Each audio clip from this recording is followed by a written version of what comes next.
Alright, I actually decided to make the trade recap tonight. I literally just got home like 30 minutes ago. But so overall, took a break even today on NQ. Bias was right. Just didn't get the delivery I wanted to get off market open. Hit my break even point, and then my target was daily open. And obviously that did eventually get hit. But got manipulated out first. But it's alright. Break even's better than a loss, right? So let's get into why I was kind of looking to take longs today. So, sorry, I don't know why it's zooming in so fast, but alright. So the first thing is we had SMTs everywhere, pretty much. Like we had so many SMTs. We still had we still had this SMT with YM, and we also had this SMT with YM, and we had this nice little 4-hour sweep.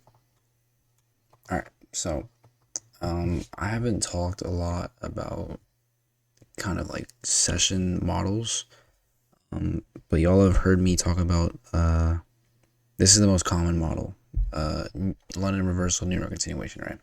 But I haven't talked about this model, right?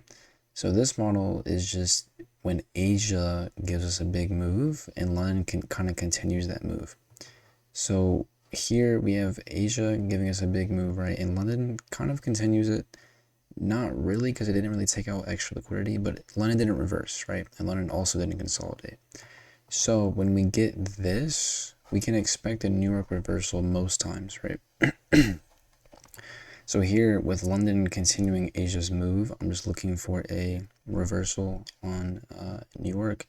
We get this 4-hour sweep right here, which we also had a SMT with these lows. Now this SMT was with ES, not YM. But once we got this SMT with these lows, I was really just looking for some confirmation, which we got this hourly CIST to the upside. So that's the confirmation I needed to be bullish. Originally I wanted to take this 15-minute CIST, but I was not at the charts, unfortunately. So I would have gotten stop break even on this anyway, because this market open manipulation bullshit was insane.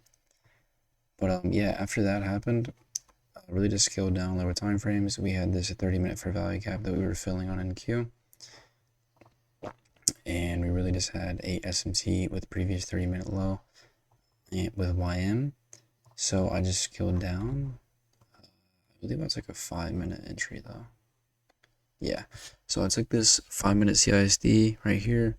I limit ordered just because it was 850. Unlikely that we just, rip. So limit ordered. As soon as I get in, I start getting chopped, right? So this is kind of what I want to get into, why I did not look for a reentry. It is valid to look for a reentry, but I just want to talk about why I did it. So the first reason is after I got in, we just started chopping, right? So this is off the rip, not a great sign to me.